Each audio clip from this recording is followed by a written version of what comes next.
So you just got physically intimate with a person when you wake up. Have you noticed sometimes they start talking about their insecurities suddenly after the act? What is that about? Welcome to my series of conscious relating. We have arrived at the first chakra level now. We have covered the first upper 5 ones, okay? How are we dealing with relationships here? We call it conscious relating. Conscious relating is a continuous process of you consciously engaging in intimate relationships with another, okay? Simple, very simple. Trying to cut through the chaotic stuff. Left half is the chakra aspect, right half is the astrology aspect. And these are the chakras, and the white arrows are indicating the energy movement through it. And what are we trying to create, folks? We are trying to create compassion, understanding, knowledge, balance, beauty, the new human being here. What is the first chakra? It is instinct. It stands for the earth energy. It is the look at the houses in astrology, what they mean. It means sexual instinct, stability of self, sense of stability and security. This is the most dominant. That is why sometimes when you are not knowing the person too well and you get into bed with them, suddenly after that, after the whole thing is over, they will suddenly wake up and start talking about their insecurities. You have just unlocked the first chakra of theirs in a powerful way. Okay? It is the root of desire. It is where we come from. These are the organs. We are calling the procreative, reproductive organs here. This is just the physical aspect of it. This is the last aspect you should be dealing with. The last one. We are taking a top-down approach here for conscious relating, not the bottom-up. And I'll come to that in a minute. It stands for hidden secrets, psychic abilities, and the organs itself. Let's go through it point-wise. What does it mean? Earth energy. The first chakra stands for the earth energy. Sense your sense of security in the earth, in this world. Okay? Copulation, the physical act, the physical organs, the physical instincts. It's a primal kind of earth energy. We are all animal instincts in our own way. Even remember when we talked about the nakshatras and everything, we are given each of these 27 as a sign of what instinct we have.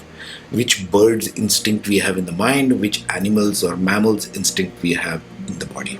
Anyway, so this is the primal energy of earth. This is how we act. This is the space we all each come from. Second point here, when first through seventh houses are connected, we are talking about the house in astrology now. Don't confuse between the chakras. The chakras are in ascending order from bottom to top. The house are in ascending order from top to bottom. We are taking the top to bottom approach here. That's when you'll achieve the higher self and the goals of a really conscious relating and working through all your relationships, especially with your lover, with your spouse, with whoever. When the first through seventh house are connected, we spoke about the seventh house in the previous one. In oneself and another, the natural flow of energy goes to the eighth house. It is naturally flowing. The first chakra, and it becomes a new sense of being secure in the world and on earth. People think this earth becomes a very insecure place. The climate changes, the people changes, the job changes, everything is changing so much. Even as a little baby, when we are born in the world, we come out of the mother's womb and everything is harsh. There is harsh light. There are strangers picking us up and cleaning us up until we are put in mother's arms, right? Each one of us goes through this. So the primal instinct, the first center, is extremely insecure in this place. That's what we start with. Imagine starting off in a very insecure way in the world. That is why new sense of being secure in the world is needed, and this is how intimate relationships can be liberating. When you connect this with another person, that center, the first chakra and the eighth house, if you are so much into numerology, you can add the two, it becomes 9, it becomes an energy of completion. It becomes new form of liberation. Number 3, when the energy flows freely between fourth house, the fourth chakra, which is that over there, the heart chakra, and the eighth house, follow me here. We are talking about the fourth and the eighth. Why? Because both have a sense of security buried in them. One is an emotional security, one is a physical security. So this is very strong. This is what especially women would look for when they are going for a marriage kind of thing. Okay? Why? Because they need emotional comfort and security, and they need physical sense of security. Why? Because they are planning to have children in the world. They want to bring their child, maternal instinct, into a secure place. They need to feel secure first with the guy in order to bring their child into the world, or their partner, right? Security is very dominant in us humans, all of us, myself included. When the energy flows freely between fourth chakra and the eighth house, fourth chakra is this one, sorry, the fifth one, I think, sixth, seventh, yeah, is the fourth one, sorry, fourth one and the eighth one, eighth house, fourth chakra and the eighth house of astrology, okay? When it connects properly, when your heart feels real connection to earth, that's when you feel secure. Why you came here, expanded sense of self of being secure in the earth, the higher heart is activated, both the hearts involved, both the partners. It activates then, and then it can create, engage and expand, which we spoke of in the New Human Being series, properly. Higher heart, higher mind. Number 4, all the upper centers, this becomes important to understand, so follow me here carefully. All the upper centers function in a haphazard and chaotic way, and many times insecurity will show up in all of these centers in a very random way if this center, first one, is not worked through properly. What happens is this insecurity and security, whichever way you look at it, is buried here in this center because it's the earth center. That insecurity can be carried in your expression, the sexual expression of creativity. That can be carried to your creative identity, the navel center. That can be carried to your heart center and to the throat in your expression, and then to your mind. You might be insecure in the way you think about world and life and your job and your career. It affects all areas of life. Don't be myopic and think of one area of life only, okay? You got to examine everything in like a circle. Let's see what happens. All upper centers function haphazard. Energy moves chaotic between various centers. Sometimes insecurity will show up in emotions, fourth center. Sometimes in jobs or career, second and third center. Second and third house. We are talking about the house here. Sometimes insecurity will show up in low creativity, low self-image, fifth and seventh centers. Low self-image comes from the fifth and seventh centers. You're still here, okay?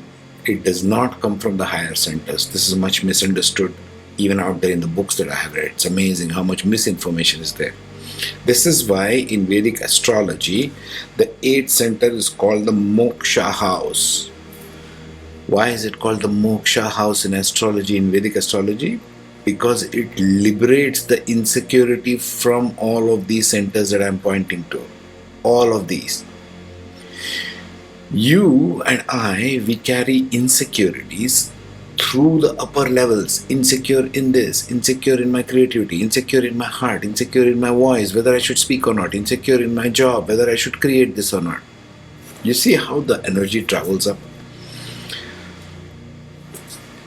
It is liberating. Higher evolution of purpose and path for an individual, in this case through relationships. Remember we spoke of in the earlier ones the bhavat bhavam, the higher self of the seventh house. Seventh from the seventh house is the first house. It is going to affect everything in the way you perceive the world, full stop, okay? Everything. Who you are. Because who you are is what you perceive in the world. Number 5, how do we do this? This is becoming way too complex if you think. There's all these chakras and all these aspects, and there's the left side feminine and right side masculine, and all of this stuff, and houses of astrology. Oh my goodness. Good news is it's happening already on Earth. The Earth energy has shifted, and now I come to the shift. If you don't know what's the shift, you can see my other videos on the Great Shift, okay? This is where things are changing now. This is where things have been changing since 2022, even on an accelerated level, all across all dimensions of our living, including these chakras. The earth energy has shifted, so the first chakra would be the first to shift. This explains all the random life changes that are happening with people. When the earth energy shifts, 8th house will be the first to shift. Why? Because it represents the first chakra, which is the earth element itself, like I just spoke of. When earth energy, the physical earth energy shifts, your first chakra will be the first to shift along with it. It is creating all sorts of awakening symptoms in people, shifting their lives, jobs, careers, connectivity to others, basically all centers, okay? In what seems to be chaotic and random. 8th house also stands for sudden changes of life. In astrology, 8th house stands for sudden changes of life. Things happening very fast. Suddenly you lost a job, suddenly you lost a partner, suddenly somebody is dead, somebody is born, or suddenly some friend left your life. This sudden external changes or events in your life is the 8th house. Okay?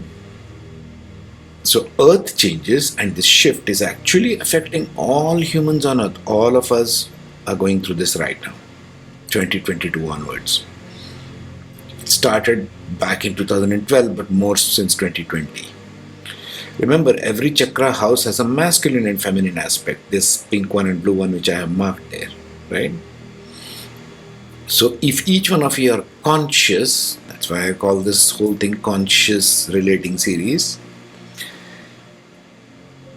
If you do this consciously by going inward within yourself sometimes, and you will do it sometimes by going outward. Why? Feminine side is the intuitive internal side. Masculine side is going outward, inward and outward. Sometimes you'll do this by engaging with people.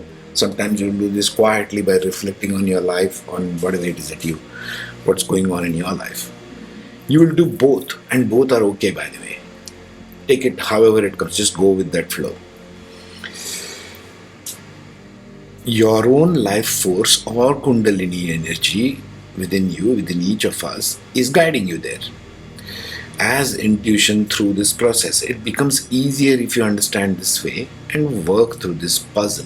That's what we are coming down to, now and forward. The good news is, in all of this, you don't have to think too much about this. It is happening already. It is being done for us. The shift is not one person or somebody in charge of this. It is all of us together happening all at once.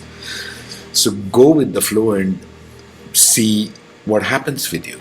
Because this earth energy which is shifted here in the first house and first chakra and the 8th house is taking you forward.